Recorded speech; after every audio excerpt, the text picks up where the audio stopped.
Tonus Laboratorio del Piede, centro altamente specializzato nella costruzione di plantari su misura, dedica nuove tecnologie di rilevazione dei carichi posturali per dare voce alla filosofia di benessere che lo caratterizza.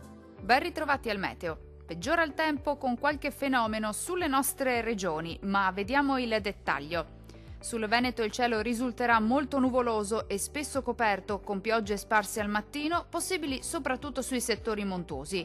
Col passare delle ore la situazione andrà via via migliorando, con tempo più asciutto, ma comunque nuvoloso. Temperature minime tra 4 e 8 gradi. Valori massimi compresi invece tra 8 e 11 gradi circa. Vediamo ora che tempo farà sul Friuli Venezia Giulia.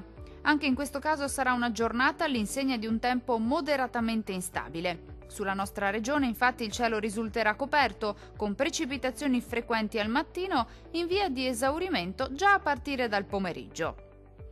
Temperature minime tra 5 e 7 gradi. Valori massimi oscillanti invece tra 9 e 11 gradi circa.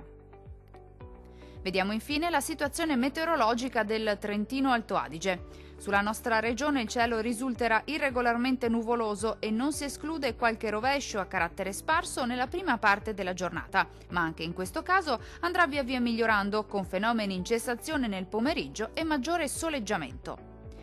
Temperature minime tra 1 e 5 gradi. Valori massimi compresi invece tra 6 e 10 gradi. Dal meteo di Antenna 3 per ora è tutto. Arrivederci.